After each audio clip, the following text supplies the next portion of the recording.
Bonjour à toutes et à tous et bienvenue sur cet épisode. Alors du coup, ça s'appelle plus Le Coin du Feu, ça s'appelle Connexion au cœur des entrepreneurs parce que je trouve que c'est plus parlant. Mais c'est le même format, c'est toujours le petit format d'une demi-heure. Donc bienvenue à tous ceux qui nous rejoignent et nous allons démarrer du coup cette session et j'ai plaisir aujourd'hui à accueillir Dominique. Dominique qui va nous parler de son parcours, parce qu'elle nous avait déjà parlé de trucs très sexy, les chiffres, la comptabilité, tout ça, en septembre. Mais là, on va aller voir un peu plus son parcours et elle va nous dire un peu tout son parcours pro, comment elle en est arrivée là, etc., etc. Je t'en prie, Dominique, qui es-tu? Déjà, merci d'être là avec moi. Et qui es-tu? Merci pour ton invitation. Donc Dominique, j'ai 53 ans encore pour quelques mois. Je vis en Haute-Savoie, à côté d'Annecy, et je suis coach business. J'accompagne des entrepreneurs à mettre en place des fondations solides, on va dire, sur la gestion administrative et financière de leur entreprise. Donc voilà. Donc voilà, ça y est, c'est fini, merci, au revoir. C'est fini, merci, au revoir. Ok. Ça fait combien de temps que tu es entrepreneur? Ça fait plus de 10 ans que je suis entrepreneur, depuis 2011 exactement.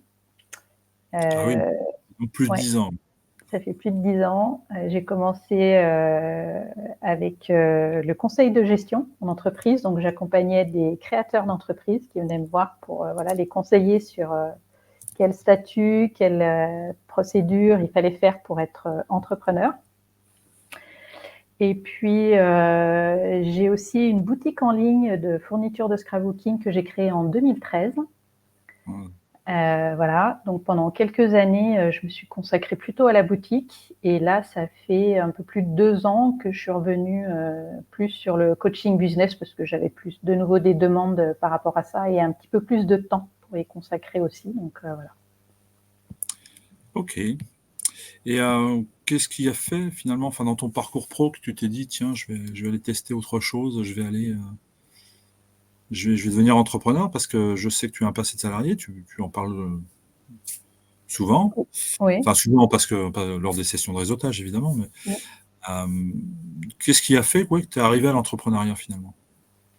Qu'est-ce qui t'a donné envie? Peut-être parce que je suis fille d'artisan déjà Ah, à la ok. base. Baigné là-dedans, alors, ok. Ouais. Donc ça date d'il y a très longtemps. Et puis tout mon parcours professionnel a fait qu'à un moment donné, j'avais plus envie d'être à mon compte, d'avoir cette liberté en fait de choisir, on va dire, les gens avec qui j'avais envie de travailler, Mhm. de gérer mon temps comme je l'entendais, de façon à pouvoir et bien plus facilement passer d'une tâche à une autre entre toutes mes casquettes en fait. Voilà. Donc, ouais, comme je disais tout à l'heure, tu as baigné dedans, donc c'était peut-être plus simple pour toi de se dire retour quelque part aux sources, dans le sens, comment dire, oui, dans le sens comme l'image que tu avais toujours eue finalement. Oui, oui, oui. J'ai toujours, du coup, j'ai toujours baigné là-dedans. Donc, c'est vrai que l'entreprise, c'est un milieu qui est vraiment familier.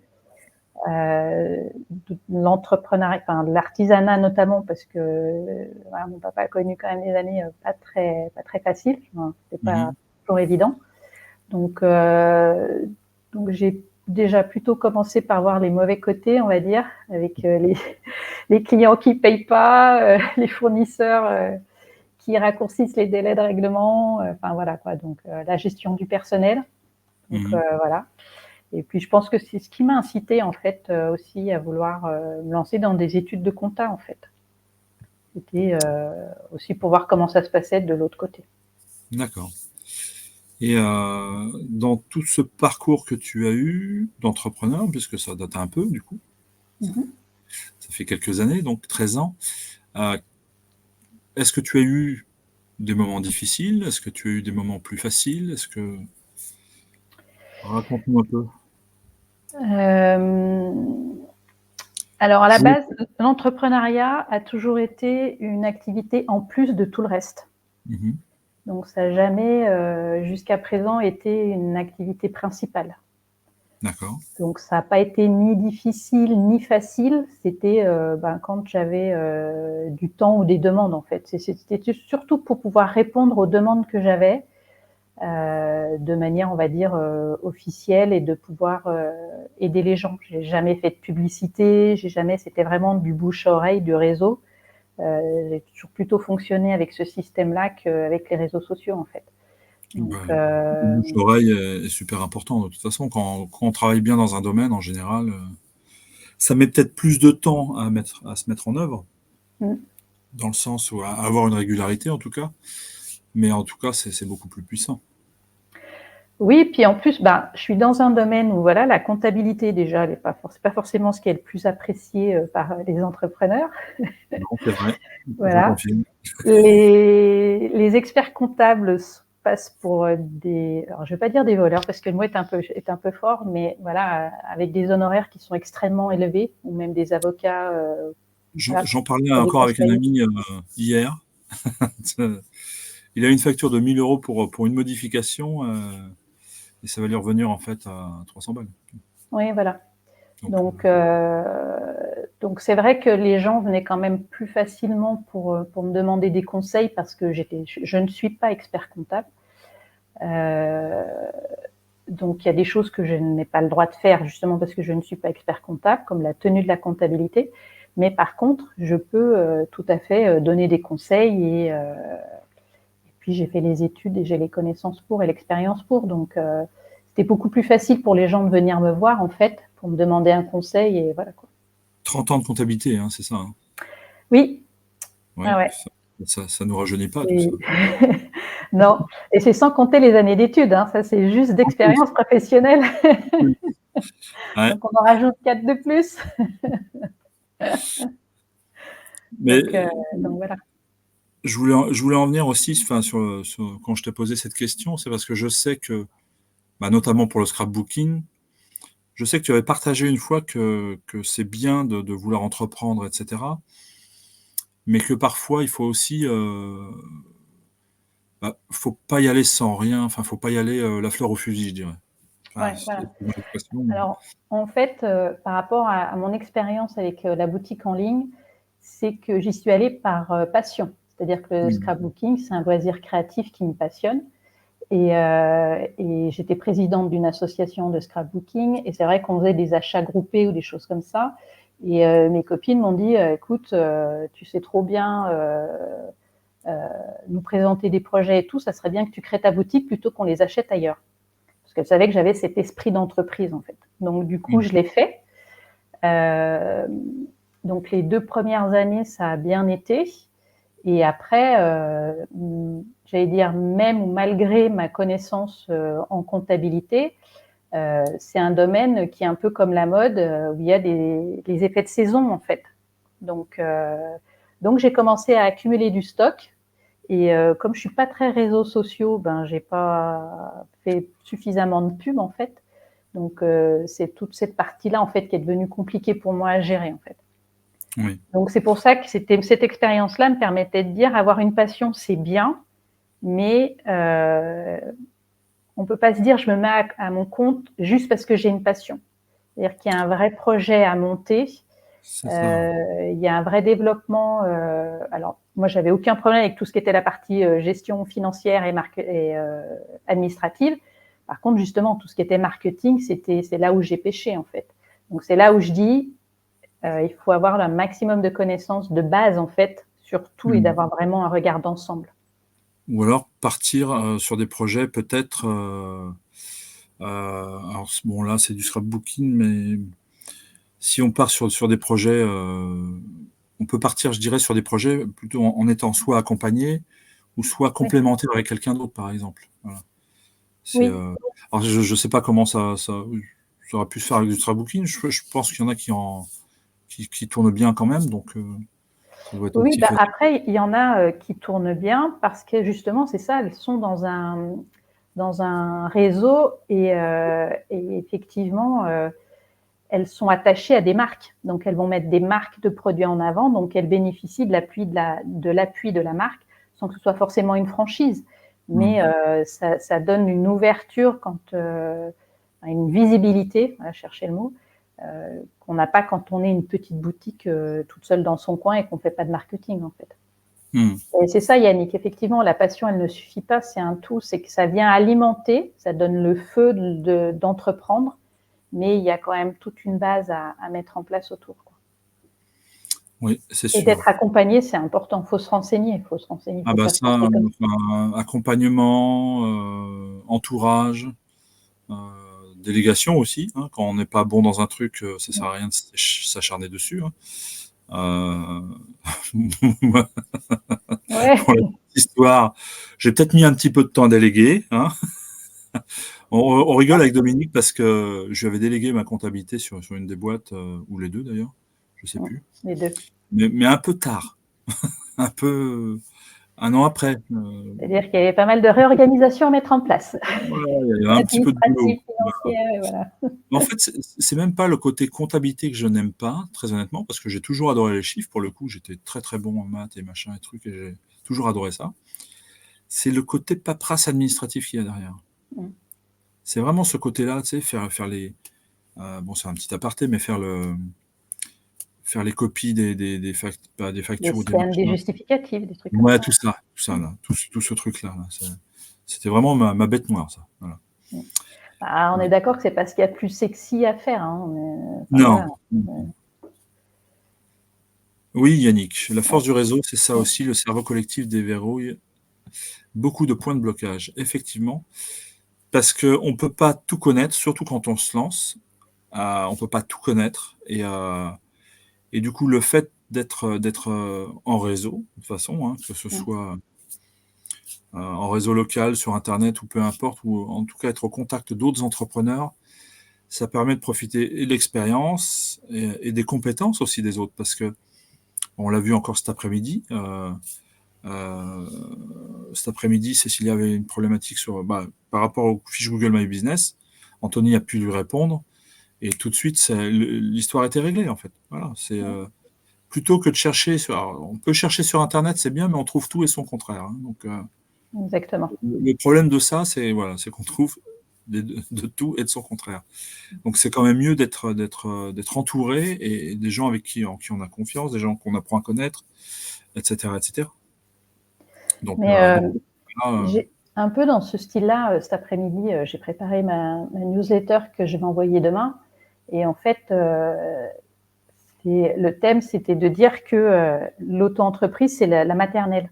Quand on se met à son compte, on est des bébés entrepreneurs. Donc, c'est comme quand on rentre à la maternelle, il va falloir qu'on apprenne à vivre en collectivité, il faut apprendre à tenir un crayon, il faut apprendre à reconnaître les lettres. Et quand on se met en entreprise, c'est exactement ça. Et ce qui trompe beaucoup de bébés entrepreneurs, je ne vais pas dire jeunes, parce qu'on peut se mettre auto-entrepreneur à tout âge, mais quand on est bébé entrepreneur, qu'on n'a jamais baigné dans le milieu de l'entreprise, il y a tellement de choses à savoir et en tout cas en avoir une vision, au moins la connaissance, que il faut trouver un endroit ou des personnes qui vont justement apporter ce regard et ces savoirs-là, en fait. Et l'auto-entreprise, on a tellement l'impression que c'est un régime facile et simple, parce qu'effectivement, on a juste à faire ses factures, tenir un livre de recettes et puis faire sa déclaration à l'URSSAF et basta. Mais ça n'empêche qu'on n'apprend pas les bases de la gestion d'entreprise. Et le jour où on doit sortir de ce système-là, si on n'a pas mis en place des fondations solides, on change de régime et bien souvent on se casse la gueule parce que du coup on n'est pas préparé à ce qui nous attend derrière en fait.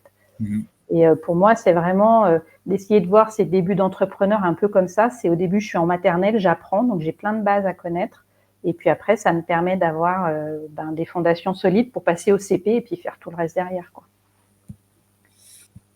C'est sûr. Ça me fait penser, tiens, pour les conseils business, du coup, vous pouvez appeler. Ouais. Vous pouvez joindre Dominique, je vous mets directement sur son site internet, je vous le remettrai tout à l'heure, mais ça me faisait penser à ça. J'ai des nouveaux joujoux là sur StreamYard, donc je m'amuse. Tu t'amuses. Je m'en voudrais pas. Il y a Sylvie qui nous partageait. C'est vraiment pas sexy. C'est Non, vraiment. mais on est bien d'accord, c'est pas sexy du tout.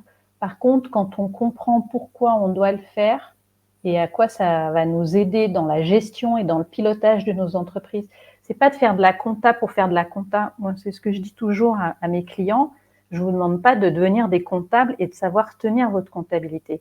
Par contre, c'est de savoir piloter votre entreprise, c'est savoir d'avoir la partie gestion. Donc, j'avais donné une fois un exemple parce que, comme on parlait souvent de navigation et de marine tous les deux, une entreprise, c'est comme un bateau, quoi. Donc, quand on est sur un bateau, la comptabilité, c'est de compter ce qui rentre et ce qui sort des cales du bateau, ce qu'on a rentré et ce qu'on ressort.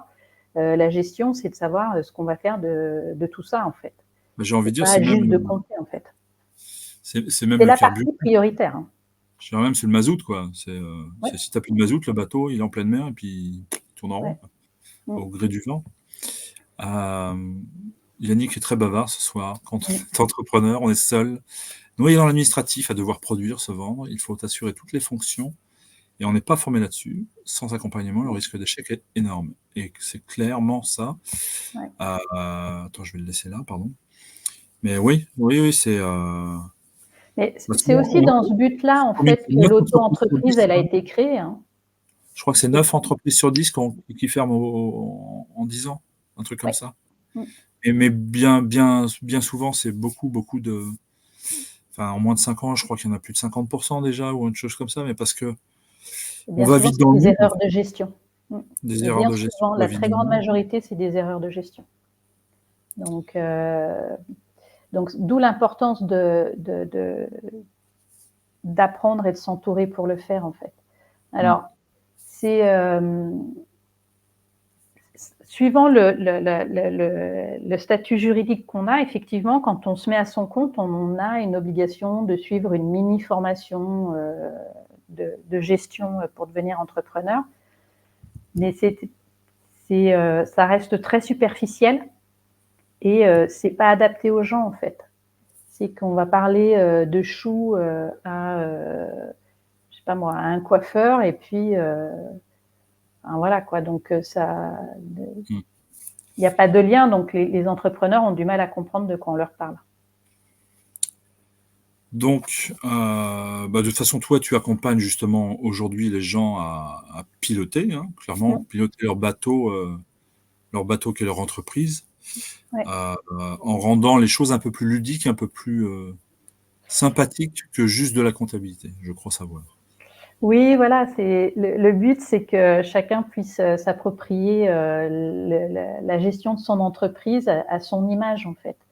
Donc, c'est vraiment de simplifier, c'est de s'adapter au fonctionnement de l'entrepreneur. J'ai été formatrice aussi pendant mon long parcours professionnel. J'ai été formatrice d'adultes dans un Greta, justement sur la gestion d'entreprise. Et en fait, c'est là où je me suis rendu compte que il n'y avait pas qu'une seule manière d'enseigner les chiffres, même si ça, je le savais intuitivement depuis très longtemps, mais j'ai pu avoir des stagiaires où je reprenais 2 fois, 3 fois, 4 fois on va dire le cours, mais avec une approche différente jusqu'à ce que la personne elle ait compris et qu'elle ait pu s'approprier. Donc aujourd'hui, c'est cette méthode-là que j'applique en fait avec les entrepreneurs. Mais c'est souvent un problème de se mettre à la portée des gens, en fait, de parler avec leurs mots, finalement. C'est souvent ça, les incompréhensions dans les trucs compliqués. Bon, on peut parler de juridique aussi, par exemple. Alors, le juridique, tu regardes le code général des impôts, tu regardes le code civil ou quoi que ce soit. Au départ, tu te dis waouh. Et en fait, quand tu apprends finalement à lire le bouquin, parce que c'est ce qui m'est arrivé quand j'ai fait mon master en gestion de patrimoine, c'est tout de suite plus simple quand tu apprends le fonctionnement. Mais si tu n'apprends pas, il faut que ce soit démocratisé un peu plus, en fait. Moi, c'est ce que j'aimais bien faire, d'ailleurs, hein, c'est démocratiser un maximum, c'est ce que tu fais aussi. Tout à fait. En fait, ça me fait penser un peu au traducteur, c'est-à-dire que tout ce qui est ce domaine-là, juridique, fiscal, comptable, pour beaucoup, c'est du chinois. Mais si on trouve un texte en chinois aujourd'hui, sur Google, on tape traducteur et on peut demander la traduction dans n'importe quelle langue. Aujourd'hui, cette traduction-là automatique de toute cette partie-là de la gestion d'entreprise, elle n'existe pas. On peut le faire que de manière, pour l'instant en tout cas, de manière orale, de manière comme ça, et d'expliquer en fonction de chaque personne pour qu'elle s'approprie. L'ordre des experts comptables, c'est un monopole. Le meilleur moyen de garder un monopole, c'est d'avoir un vocabulaire compliqué, voilà, et de donner l'impression d'être le sachant, d'avoir le savoir, la connaissance, et que les autres sont des ignorants et qui comprennent rien. Mais il n'empêche qu'un expert comptable, il est là pour faire de la tenue de comptabilité, de faire un bilan. Alors maintenant, il y a des logiciels et des applications qui le font, donc maintenant, il s'ouvre de plus en plus sur cette approche conseil et pilotage d'entreprise, et c'est très bien. Mais il faut passer par ce transfert-là de compétences et cette traduction-là pour devenir compréhensible des entrepreneurs, en fait. De toute façon, je pense honnêtement qu'ils ont intérêt à revenir vraiment dans le conseil parce qu'ils vont se faire manger tout cru par la technologie qui arrive. Aujourd'hui, il y en a beaucoup qui créent leurs propres applications en ligne, leurs propres logiciels en ligne, et du coup, ils attirent leurs clients, ils tiennent leurs clients comme ça, et ils apportent toute la partie conseil autour, quoi. Oui.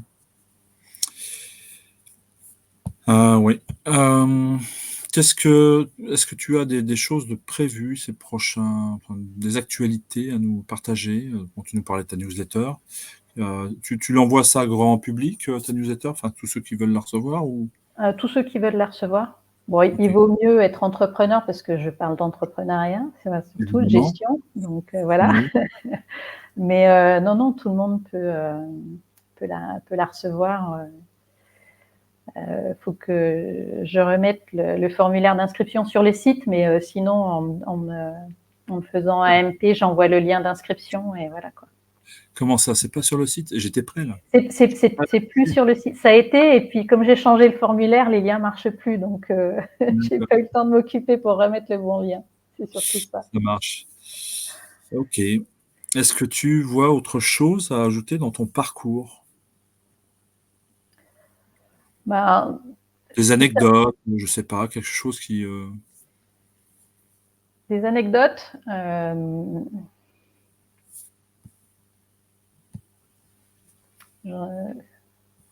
Merci Marie. J'essaye de rendre ça justement de faire le plus compréhensible possible en fait. Donc j'essaye de raconter des histoires pour que ça passe un peu mieux. Mais des anecdotes, celle que j'aurais le plus à raconter, justement, c'est ce qui fait que je me suis mis à mon compte pour accompagner les entrepreneurs, c'est de dire ne pensez pas que vous êtes nul avec les chiffres. Ça, c'est vraiment mon cheval de bataille. C'est vraiment de dire, parce que j'entends souvent le discours, de toute façon, j'ai toujours été nulle dans les chiffres, les papiers, c'est pas mon truc, donc je ne veux pas m'en occuper. Mais c'est pas parce qu'on a été, entre guillemets, nul en maths à l'école qu'on a un mauvais patron, bien au contraire. Donc, parce que ça n'a rien à voir. Donc, moi, j'adorais les maths, mais c'est pour autant que la comptabilité m'a plu plus que ça, quoi. Donc, c'est vraiment... ouais. C'est un truc à part. Non, vraiment, pour moi, ce qui est important, c'est vraiment d'arriver à distinguer cette partie comptabilité, cette partie gestion, en fait. C'est que quand on est entrepreneur, on voit du coup que la partie comptabilité parce que c'est ce qui nous lie à la fiscalité, aux impôts, et on n'a pas envie de faire des erreurs. C'est ce qui nous lie à la partie juridique et à la partie rémunération et puis charges sociales. Donc voilà, on n'a pas envie d'avoir des rappels ou des courriers avec des échéances. Mais c'est vraiment d'arriver en tant qu'entrepreneur. Ok, je délègue ma compta. Moi, je travaille avec des entrepreneurs. Je suis toujours salariée dans 2 entreprises. Donc, je délègue ma compta. Par contre, c'est dans mon rôle d'entrepreneur, de chef d'entreprise, même si je suis solopreneur, je suis chef d'entreprise. C'est son rôle d'apprendre à faire de la gestion et de gérer son entreprise, en fait. C'est vraiment, c'est proche, mais c'est pas la même chose, c'est pas la même casquette. J'ai envie de dire que c'est à la base, le chef d'entreprise, c'est ça, avoir la vision et les valeurs et piloter son entreprise, normalement, sur une entreprise bien structurée, à terme, j'entends, hein, forcément, après, il y a des trucs passion où on a plaisir à bosser dedans et c'est plus un métier passion qu'autre chose, mais à proprement parler, quand on veut ouvrir une entreprise et qu'on veut la développer au-delà de juste bosser soi-même, hein, j'entends. Hein. Après, le but est vraiment d'être là dans le pilotage. On est le capitaine du navire, on va pas être celui qui met le mazout dans le truc, on va pas être celui qui fait les stocks, on va pas être celui qui fait tout ça, quoi. Oui, non, mais il y a ça quand on pense au développement et du coup à la délégation ou à embaucher ou avoir, que ça soit des freelances ou des salariés, peu importe, mais il y a pas, pour moi, il n'y a pas que cet aspect-là, c'est vraiment l'aspect de dire, même si je suis solopreneur, je délègue ma compta parce que je veux pas m'occuper du tout de ce truc-là, donc ça, je veux pas m'occuper des déclarations, des machins, je veux m'occuper de mon expertise à moi, je m'occupe du marketing, des choses comme ça.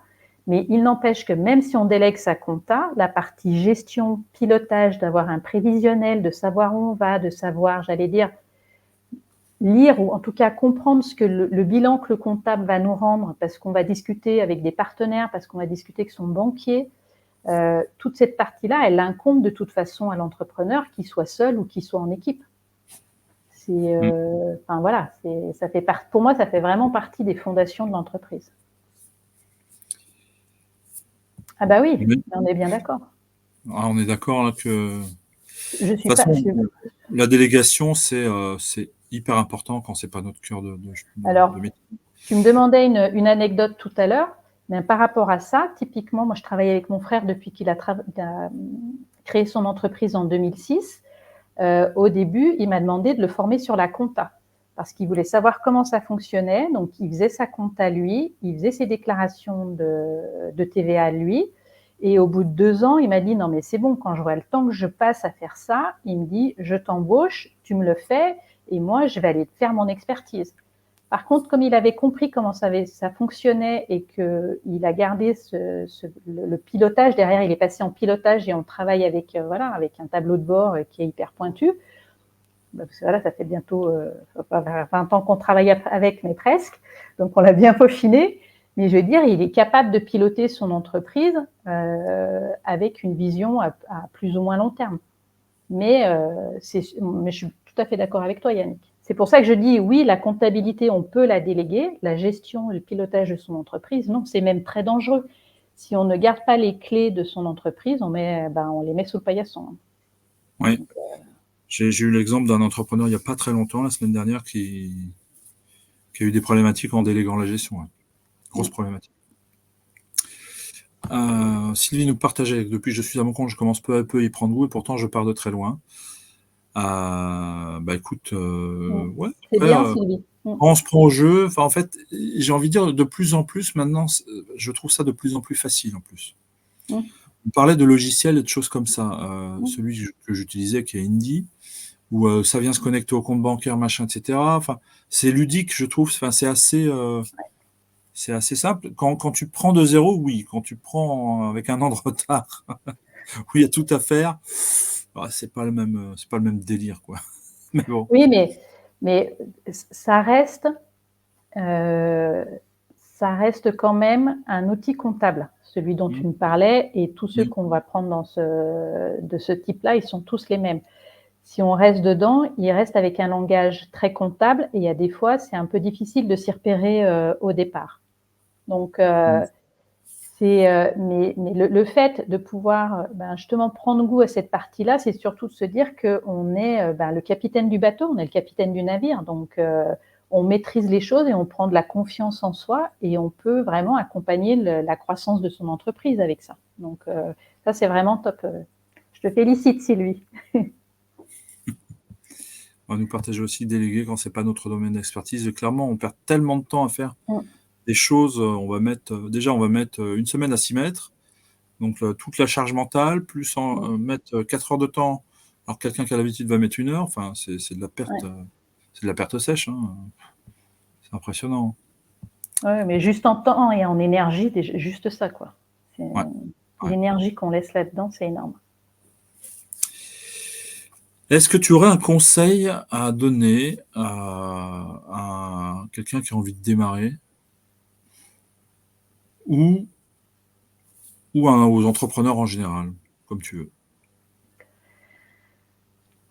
veux? C'est de s'entourer. Qu'on démarre ou qu'on soit déjà en activité, c'est de s'entourer de personnes qui sont dans la même situation que nous, c'est-à-dire des entrepreneurs. Parce qu'on peut avoir le soutien de ses proches quand on crée son entreprise, mais si ce n'est pas des entrepreneurs, ils ne vont pas comprendre en fait tout ce qu'on doit affronter entre guillemets en fait. Ils vont avoir des peurs parce qu'il n'y a plus la sécurité du salariat, donc ils vont aussi traduire leurs peurs et ça peut nous freiner plutôt que de nous mettre en avant. Donc Ça revient souvent, ça. ouais, Ça revient souvent à l'entourage et ouais. bien être entouré, c'est super important. Donc moi, c'est vraiment le conseil principal que je donne, c'est de s'entourer de gens qui sont entrepreneurs en fait. Donc À ce propos, peux-tu nous dire, du coup, pourquoi toi tu as rejoint Trait d'Union, le réseau? ben justement, pour pouvoir échanger avec d'autres entrepreneurs. Parce que même si je suis issue du milieu de l'entrepreneuriat, que dans mon entourage, j'ai beaucoup d'entrepreneurs, il n'empêche qu'on a toujours besoin d'échanger avec des gens qui ont les mêmes problématiques que nous, où on peut s'entraider parce que on peut avoir des problématiques similaires, mais voilà, moi, je vais plus rencontrer des entrepreneurs qui ont des problèmes avec la compta, donc je vais pouvoir les accompagner, les conseiller ou leur donner des tips. Et moi, qui, au contraire, suis plus faible au niveau du marketing, eh ben, on va pouvoir avoir des échanges et on va pouvoir échanger. Donc, c'est ça la force du réseau Trait d'Union, en fait, c'est que quand on a nos sessions de réseautage, voilà, on se présente, on échange sur nos problématiques. Et je crois que c'est Yannick qui en parlait tout à l'heure et qui disait c'est toi le fait de brainstormer, d'échanger et de s'apporter mutuellement en fait. Donc Mmh. Je trouve ça super important en fait et c'est pour ça qu'on l'a mis en place dans le réseau, c'est ce côté, c'est bien beau de se présenter, c'est bien beau de dire qui on est et ce qu'on fait, mais pour pouvoir connecter avec les autres, c'est Yannick qui en parlait tout à l'heure, oui, du cerveau collectif justement. ouais, Sylvie nous fait un petit rappel, cerveau collectif. C'est Yannick qui en parlait tout à l'heure, mais c'est ça, c'est de se dire: «Bah oui, on est là, on est tous passés par des galères ou des problèmes ou des machins». Bon, des fois, il y a pas de problématique, donc on part sur un sujet complètement autre. Mardi soir, par exemple, on est parti sur un truc qui avait rien à voir, mais c'est pas grave, ça crée la connexion quand même avec les autres et on passe de bons moments et on dépasse d'ailleurs souvent le temps, alloué, hein, mais encore aujourd'hui, on est resté 1 heure et demie, je crois, au lieu d'1 heure, mais bon, c'est que les gens avaient envie de parler et c'est l'essentiel. Enfin, c'est quand je dis envie de parler, c'est envie d'échanger et cetera oui, oui, et c'est pas de parler de la pluie et du beau temps, hein, c'est que enfin, mmh, c'est vraiment un apport mutuel en fait. Donc c'est pas voilà, c'est pas juste je suis dans un réseau, je donne ma carte de visite et ben voilà, vous savez ce que je fais et non. si vous avez besoin de moi, vous venez me voir. C'est que ça va bien au-delà dans le réseau Trait d'Union, quoi. Oui, de toute façon, il y en a plein d'autres qui sont comme ça, j'ai envie de dire, pour ceux qui aiment ça, juste de distribuer leur carte de visite, ils peuvent y aller. C'est le filtre que je mets souvent à l'entrée d'ailleurs, hein, je le dis directement aux gens quand j'en parle. Comme ça c'est clair et des fois j'ai pas de réponse, c'est que c'était très clair. Voilà et c'est pas grave, hein. Je préfère avoir du qualitatif et avoir des gens qui sont vraiment dans l'humain parce que c'est le but, hein, c'est de revenir dans l'humain et dans l'entraide et le cerveau collectif et cetera. Je pense que ça a plus de sens, en tout cas pour moi et pour ceux qui nous rejoignent, du coup. Voilà. Est-ce que tu voyais autre chose à voir, autre chose à dire pour ce soir ou Non, pas particulièrement. C'était clairement? voilà. Si vous avez des questions pour Dominique, allez-y, hein, c'est maintenant. Ouais. C'est maintenant ou à jamais. Après, ça sera par ou la page Facebook, enfin, ou par Messenger ou sur Instagram, Ouais, ouais, pour te trouver, c'est pour pour me ça aussi que trouver, je ouais. réfléchis. Mmh. Alors, je vais remettre du coup, je vais remettre, hop, je vais mettre aussi le mien, hop, voilà, c'est beau, hein. Voilà. Un vrai gamin. À chaque Heu fois, il y a des choses nouvelles. Des choses nouvelles, c'est magnifique. Bon, Sylvie nous disait qu'elle était bien entourée tout à l'heure. Je reprends un petit peu. Tu m'étonnes. Ouais. Et ça, je sais pourquoi elle dit ça. Ça, c'est une petite blague qu'il y a eu dans le réseau il y a 10 jours déjà. Quand je demande aux gens pourquoi vous avez rejoint le réseau, à chaque fois, enfin, à chaque fois, non. À chaque fois, ce jour-là, en tout cas, ça a été la réponse. Ils sont très joueurs dans le réseau, vraiment. Hein. Et les valeurs du réseau, ouais, clairement. Mais tant mieux, tant mieux. Moi, je suis très heureux de vous avoir dans le réseau, en tout cas pour tous ceux qui sont là avec moi. C'est une belle aventure et je suis très, très heureux de la tournure que ça prend dans les valeurs qui sont partagées, en tout cas. Alors, si vous n'avez pas de questions, je vais vous donner, en attendant, j'attends vos questions, mais je vais vous donner le planning de la semaine prochaine, mardi à 20 h, donc au coin du feu, qui reprend du coup son vrai nom. C'est le partage pour une problématique d'entrepreneur. Là, on sera avec Johan Kerek, qui va nous faire un petit partage sur comment améliorer sa visibilité sur Google, justement. Ça peut être intéressant, hein. Ouais. Encore un sujet sympathique. Alors, pour ceux qui sont dans le réseau, on a l'atelier mercredi à 120 minutes pour déchirer ses ventes.